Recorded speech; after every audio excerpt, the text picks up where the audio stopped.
दिक्कत आई है उसके लिए हम जिम्मेदारी लेते हैं। किसी को हम स्पेयर नहीं करेंगे, वो कितना भी बड़ा व्यक्ति हो, सीबीएसई के अंदर हो, सीबीएसई के बाहर हो या सरकार के अंदर हो।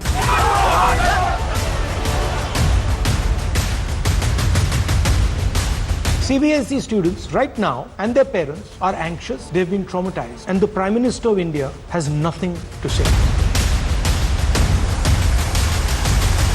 माननीय राहुल गांधी न मैट्रिक किए न ग्रेजुएशन किए, वो नीट पर चर्चा करें, मुझे जरा आश्चर्य लगता है, दुख लगता है। राहुल गांधी जी एक अलग मानसिकता में पहुंच चुके हैं। निरंतर चुनाव हारने के कारण वो फ्रस्ट्रेशन में जा चुके हैं। नीट का भी मसला है, हर चीज में वो ध्यान ही नहीं देते, रिव्यू नहीं करते।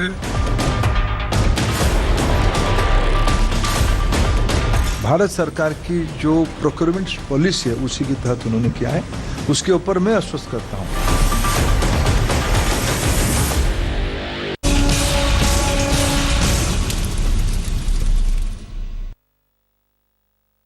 नमस्कार, मैं हूं श्वेता सिंह। देश के शिक्षा मंत्री धर्मेंद्र प्रधान हमारे साथ हैं और धर्मेंद्र प्रधान जी, मैं कह सकती हूं कि इस समय जो शिक्षा मंत्री हैं और शिक्षा मंत्रालय है उसकी सबसे बड़ी परीक्षा चल रही है। नीट जो री एग्जाम होना है उसके लिए कैसी तैयारियां हैं आप लोगों की? किस तरह के आप लोग बंदोबस्त कर रहे हैं कि जो पिछले महीने हुआ वो दोबारा ना हो? पिछले महीना जो हुआ वो दुर्भाग्यपूर्ण है, वो नहीं होनी चाहिए थी। हमारी चिंता बच्चों की मानसिक स्थिति के साथ जुड़ा हुआ है और हम जिम्मेदारी लेते हैं। तब भी मैंने कहा था, पिछले बार जब मैंने आप लोगों को मिला था और कहा था कि हम जिम्मेदारी लेते हैं और हम जिम्मेदारी लेते हैं परीक्षा को निर्भुल करने के लिए। 21 जून को री नीट की तिथि तय हुई है। पिछले दिनों में भी नीट की एक प्रोटोकॉल है कैसे ये परीक्षा होगी।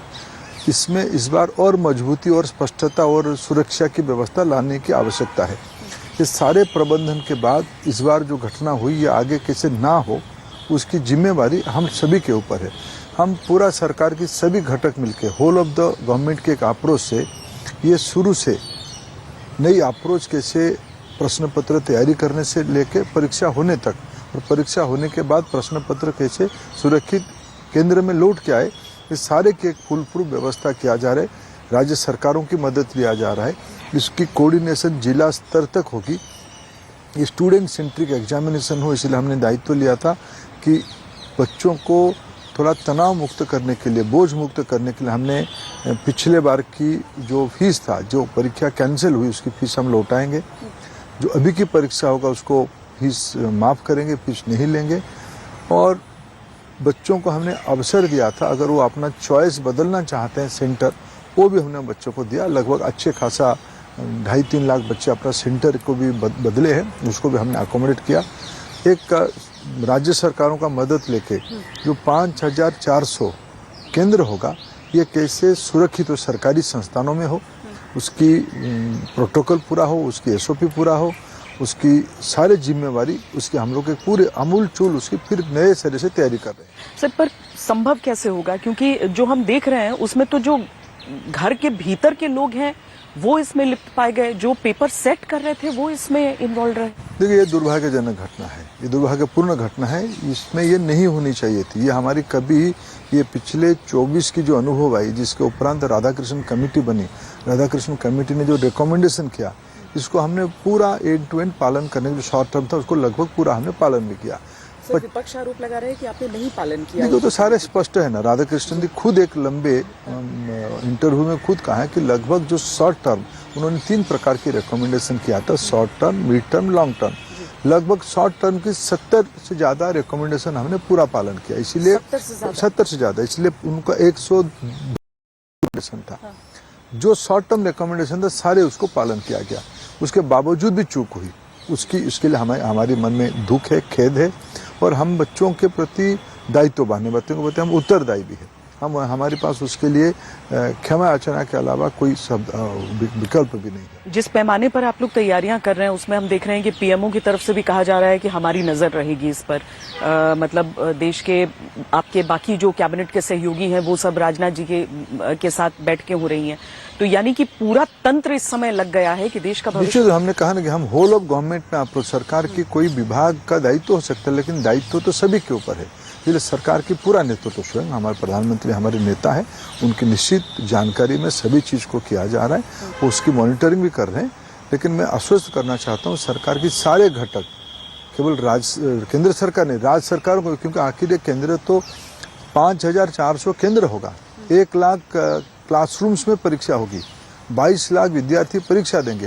ये सारे की एक कलेक्टिव अप्रोच से, सामूहिक उत्तरदायित्व से पूरा काम किया जाएगा। एनटीए की भूमिका क्या चिंता का विषय बन रही है? इतनी सारी परीक्षाएं, मतलब उनकी जिम्मेदारियों का विस्तार हो रहा है, लेकिन नीट एक के बाद एक, दूसरी बार लाखों छात्रों का भविष्य। देखिए, एनटीए को एक बैकग्राउंड से बनाया गया था। सुप्रीम कोर्ट के आदेश पे एनटीए बनी थी। एनटीए विकसित हो ही रहा है, उसमें और भी काम बाकी है। अभी के जो एनटीए के नेतृत्व है, मेरे भरोसा है वो लोग उसको बना पाएंगे। एनटीए एक स्वतंत्र ऑर्गेनाइजेशन है, एनटीए को हमने स्वतंत्रता दिया है अपने बिल्डअप करने के लिए, और मेरा पूरा भरोसा है जो अनुभव इन दिनों में हुई है, एनटीए भारत में एक टेक्नोलॉजी सा भी संस्था बनेगी। अभी भी एनटीए लगभग 1 करोड़ विद्यार्थियों का सालाना परीक्षा करती है। नीट हमारी एक चुनौती है, इसलिए हमने इस बार शुरू से कहा था नीट को हम आने वाले सालों में कंप्यूटर बेस्ड टेस्ट में कन्वर्ट करेंगे। ये पेन एंड पेपर की एक नई चुनौती बन जाता है। इसके अलावा और भी एक मत चल रहा है कि भाई नीट को विकेंद्रीकरण किया जा सकता है, कि वो भी एक सोच समाज में है। देखते हैं आगे आने वाले दिनों में क्या होगा। लेकिन एनटीए केवल नीट नहीं, अनेकों परीक्षा करती है, सीयूईटी करती है, जेई करती है, अनेक एग्जामिनेशन, जेआरएफ का, यूजीसी नेट का परीक्षा करती है। ये सारे परीक्षा निर्भुल भी कर रहा है। इसको आने वाले दिनों में और मजबूती करने का आवश्यकता है। सर, क्योंकि आपने कंप्यूटर बेस्ड एग्जाम की बात की तो यहाँ पर सीबीएसई का जिक्र आ जाता है। इस बार जिस तरीके से परीक्षा हुई है, बताया जा रहा है कि 4 में से 1 छात्र को आपत्ति हुई है और रीटेस्ट के लिए उन्होंने नहीं, आपत्ति नहीं हुई। देखिए ये जो प्रक्रिया हुई है, इस बार उन्होंने एक मूलभूत परिवर्तन किया। सीबीएसई ने ऑन स्क्रीन मार्किंग की व्यवस्था किया। 17 लाख विद्यार्थी परीक्षा देते हैं, 98 लाख क्वेश्चन सेट से, आंसर सीट से, आंसर सीट 98 लाख से। इसको पारदर्शी तरीके से करने के लिए उसको डिजिटल करके ऑन स्क्रीन मार्किंग करने की व्यवस्था किया जा रही है। एक आधुनिक व्यवस्था है। अनेक यूनिवर्सिटी, आज भारत में भी अनेक संस्था अपने परीक्षा को ऑन स्क्रीन में कन्वर्ट कर चुके हैं। सीबीएसई ने उस प्रयोग को इस बार किया। आपत्ति उसमें आई है कि इसको थोड़ा और पूर्व तैयारी करनी चाहिए था। हम उसको देख रहे हैं कि इसकी इसमें तथ्य कितना, उसमें क्या किया जा सकता था। ये अभी आफ्टर थॉट ये चर्चा आ रही है उसमें। लेकिन जब इतने संख्या में विद्यार्थी परीक्षा, ऐसे भी सीबीएसई की एक पुराना प्रक्रिया है, परीक्षा के बाद विद्यार्थी को अवसर मिलता है, वो अपनी पेपर्स को रिवैल्यूएशन कर सकता है। वो भी डिजिटली होता था। इसमें कोई पहली बार डिजिटल हो रहा है ऐसा नहीं। जब परीक्षा देने के बाद उनकी इसका इवैल्यूएशन इस बार ऑन स्क्रीन हुई है। लेकिन पहले भी उस पुराने पद्धति का ऑन स्क्रीन इवैल्यूएशन के बाद विद्यार्थी के मन में शंका आती थी कि मान लो मेरे और मार्क्स होने चाहिए था, वो अपना पेपर को देख पाता था। पिछले दिनों में भी लाखों की संख्या में लोग पेपर देखते थे। इस बार थोड़ा ज़्यादा हुई है, लेकिन हमारी जो टेक्नोलॉजी की प्लेटफॉर्म अभी हमारी बनाई गई थी सीबीएसई की ओर से, उसमें थोड़ा ज़्यादा संख्या होने से ग्लिच हुई, उसमें लोड बढ़ी, उसको संभाला गया। पेमेंट गेटवे की कुछ चुनौती था, लेकिन हमने उसमें हस्तक्षेप करके विभाग ने उसको 2 कदम हमने अभी तो आंसर शीट बच्चों के हाथ में चला गया है। 11 लाख आंसर शीट बच्चों के हाथ में गया है। 98 लाख में से 11 लाख आंसर शीट बच्चों में गया है। अमूमन उसमें हमको अनुमान है, जो ट्रेंड है, 15 to 20% बच्चे फिर रिवर्ट करेंगे कि मेरे को इस इम्प्रूवमेंट हो सकता है क्या, ये मेरा शंका है। इसलिए अभी भी हमारा मानना है कि एक संख्या 15-20% पहले भी आता था, इस बार भी 15-20% या 30% आ जाएगा। उसको लेने के लिए जो प्लेटफॉर्म की रोबस्टनेस है उसको बनाया जा रहा है। हमारी 4 PSU बैंक को उसमें से जोड़ा गया है। वित्त मंत्री उसमें से अपना निर्देश दिए हैं। State bank, Indian bank, Canada bank और बैंक ऑफ बड़ौदा, ये 4 बैंक पूरा आज मैंने भी शाम को उनके साथ बैठा था। उनका प्लेटफॉर्म और सीबीएसई की प्लेटफॉर्म दोनों की इंटीग्रेशन हो गया है। उनकी एक ड्राई रन भी हो गया है बच्चों के साथ। और उसमें आईआईटी को 2 प्रेस्टिजियस आईआईटी को, कानपुर और मद्रास की आईआईटी को दायित्व दिया गया है कि उसकी रोबस्टनेस को चेक करना, उसकी सिक्योरिटी फीचर को चेक करना, उसकी लोड फैक्टर को चेक करना। आपने आईआईटी मद्रास का नाम लिया तो एक आरोप ये भी लग रहा है कि वही तो उसके पीछे थे, मतलब जब उनके डायरेक्टर ही नए ओएसएम के पीछे थे तो उनको आखिर रिव्यू करने के लिए। आप जैसे बड़े विद्वान पत्रकार श्वेता जी, थोड़ा तथ्य पे बोलना चाहिए। मैं जो आरोप लग रहे हैं उनके बारे में। तथ्य आप आरोप पे क्यों बढ़ा रहे हो? आप तथ्य पे जाओ। ये सही नहीं है, ये बेबुनियाद और झूठी बात है। दूसरी चीज सर, एक स्टूडेंट ने वार्निंग भेजा था हैक करके सिस्टम में, और बाद में जब ये बात सामने आई, ये फरवरी की बात थी, उसने कहा कोई एक्शन नहीं लिया गया। क्या आपको लग रहा है कि इस तरह की कंप्लेंट्स को जो सीरियसली? सीबीएसई को मैंने जानकारी लिया, सीबीएसई उसकी एक एक्सप्लेनेशन देता है, लेकिन उसके ऊपर भी मैंने एक आईआईटी की विशेषज्ञ टीम को लगाया। इसे सारे आरोपों को एंड टू एंड एक बार वेरिफिकेशन करना पड़ेगा। हमारी कोई भी नागरिक उस पर प्रश्न उठाता है, हमारी प्रजातंत्र में हमारी दायित्व बनता है उसको संतुष्टि के उत्तर देना। ये जो विषय है उसमें से आगे चल के ग्लिच भी हुई, पेमेंट गेटवे में भी चैलेंज आया। ये सारे उसमें कोरिलेट करके हमने एक हाई लेवल इंक्वायरी कमेटी बिठाया है, उसको हम तहकीकात कर रहे हैं, उसको हम तह तक जाएंगे, उसकी जिम्मेवार लोगों को हम बात करेंगे। अब राहुल गांधी जो आरोप लगा रहे हैं और रोज वो सीबीएसई के मुद्दे को उठा रहे हैं, वो कहते हैं कि जो सीबीएसई में कोएम्प्ट की भूमिका रही वो पहले से संदिग्ध थी, दूसरे नाम से वो संस्था रही और आप लोगों ने बिना बैकग्राउंड चेक किए उसको।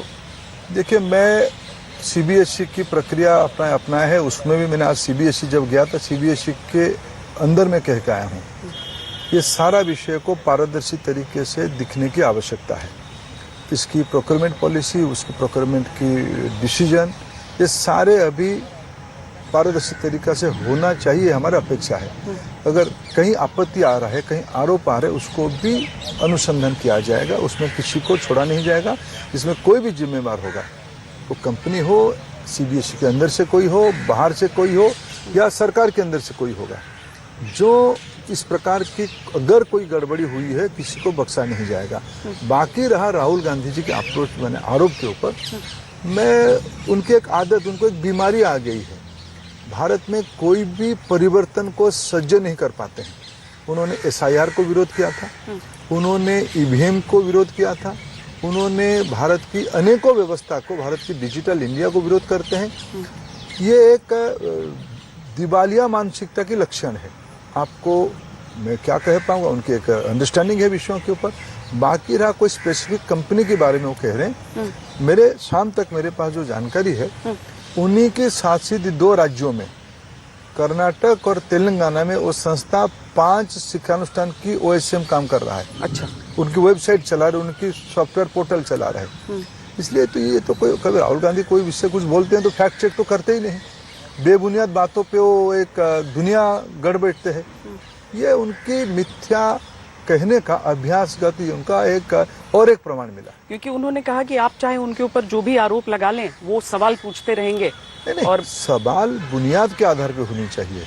आप इसकी तो उत्तर दो, जिस कंपनी के बारे में आप प्रश्न उठा रहे हो, आप ही के शासित राज्य में वो भी काम कर रहे हैं। आज भी है 28/5/26, आज भी वो काम कर रहा है। अच्छा, तो उसमें आप क्या उत्तर दोगे? कभी आपकी खुद की गरेबान में थोड़ा आपने झांक के देखा है क्या? राहुल गांधी जी का एक कुंठा मन में है कि मैं क्यों प्रधानमंत्री नहीं बन पा रहा हूँ। प्रजातंत्र में आप नेता प्रतिपक्ष हो, आपकी प्रश्न पूछने का अधिकार है। हम उस प्रश्न से बिल्कुल नतमस्तक होकर उसको सुनना चाहेंगे, उसकी एक तार्किक उत्तर भी देने का कोशिश करेंगे अगर हमारे पास तथ्य है तो। लेकिन बेबुनियाद बात की, असभ्यता की कोई उत्तर नहीं। ये जो तमाम मुश्किलें चल रही हैं, गड़बड़ियां आ रही हैं, एक शिक्षा मंत्री के तौर पर निजी रूप से आपको सबसे ज्यादा किस बात को लेकर चिंता हो रही है? हमने देखा कि बहुत जल्दी डेट आपने दिया नीट री एग्जाम के लिए, क्या व्यथा थी मन में? जिस वजह से मन में ये व्यथा भी तो थी और दायित्व भी था। उसी दिन भी कहा था हमारा दायित्व बनता है, एक भी सही विद्यार्थी के हक नहीं हनन होनी चाहिए शिक्षा माफियाओं के लिए। परीक्षा माफियाओं के लिए। समाज में एक कुप्रथा आ चुकी है, कुछ लोगों की पैसे की ताकत में वो चाहते हैं, वो उनका मन में आ गया है, हम व्यवस्था को तोड़ पाएंगे, व्यवस्था का हमने गेम कर सकते हैं। उन्होंने किया, उसको मैं स्वीकार करता हूँ। ये कुप्रथा है, सोशल इविल है, उसमें एक बड़ा व्यापक जन जागृति करके आखिर इसमें पैसा कौन खर्चा करता है? कुछ पेरेंट्स तो खर्चा करते हैं, कुछ बच्चों के मन में लोभ तो आता है कि मेरी योग्यता हो ना हो लेकिन मैं एंट्री कर जाऊं, इसीलिए वो शॉर्टकट और रास्ता ढूंढते हैं ना। इसलिए हमारी जिम्मेदारी था कि एक भी सही विद्यार्थी का हकमारी ना हो, इसलिए हमने इसको स्वीकार किया। नेतृत्व ने उसको तुरंत फैसला किया कि उसको री एग्जामिनेशन करे, सीबीआई को सौंप दिया जाए। सीबीआई तेजी से, मेरा सीबीआई पे पूरा भरोसा है। मैं तो सीबीआई से ये भी अपेक्षा करूं, मैं माननीय गृह मंत्री जी को ये भी अनुरोध किया हूं कि इसकी जो हमारी न्यायिक व्यवस्था में सीबीआई की एक स्पेशल कोर्ट के माध्यम से, सीबीआई ऐसे ही एक स्पेशल कोर्ट है, लेकिन इसकी फास्ट ट्रैक ट्रायल हो, जो दोषी पाए जाए उसको दृष्टांत मूलक उनके ऊपर कार्रवाई होने से समाज में वो कुप्रथा बंद होने का थोड़ा प्रयास हम करेंगे। हमने हमारी एक ही दायित्व है कि जो बच्चे जो मानसिक तनाव में, मैं आज कुछ बच्चों के साथ री नीट की जो सीबीएसई की जो रीवैल्यूएशन की अप्लाई करने वाले बच्चों के साथ शाम को अभी एक बार थोड़ा अनुभव ले रहा था, उसके ट्रायल रन के बाद अनुभव ले रहा था। मैं चिंतित हो जाता था, मेरे दायित्व और मेरी जिम्मेदारी और बढ़ जाता है। हमारी दायित्व बनता है, मैं उस दायित्व से हम लोग मुंह छुपा नहीं सकते हैं, दायित्व हम लिए हैं, इसीलिए त्वरित हमको व्यक्तिगत निंदा, अपमान, आलोचना ये कोई आपत्ति नहीं है, और उस आलोचना से हमको रास्ता मिलता है सुधार करने के लिए। हमारी दायित्व है एक सुधार की रास्ता स्थापित करना। हो जाएगा सर, क्योंकि हमको लगता है ना कि देखिए देश हमारा कहाँ कहाँ नहीं, क्या क्या जो असंभव चीजें हैं वो संभव कर रहे हैं हम, लेकिन एक पेपर लीक से नहीं रुक पा रहा है। और मैं इसे नेगेटिव तरीके से नहीं, मैं एक उम्मीद से भरकर पूछ रही हूँ आपसे कि वो दिन आएगा। मैं आपको आश्वस्त करता हूँ, इस पेपर कंप्रोमाइज को हम खत्म करके रहेंगे। इस बार नीट हमको एक अवसर दिया है एंड टू एंड उसको और सुचारू रूप से व्यवस्थित करने के लिए। हम पूरा सरकार के सभी घटक उस काम पे लगे हैं। बहुत धन्यवाद सर हमसे बातचीत करने के लिए। शिक्षा मंत्री धर्मेंद्र प्रधान, जो कि एनटीए, सीबीएसई, नीट हर मुद्दे पर बोले हैं। अभी के लिए इतना ही। देश और दुनिया की बाकी खबरों के लिए देखते रहिए आज तक।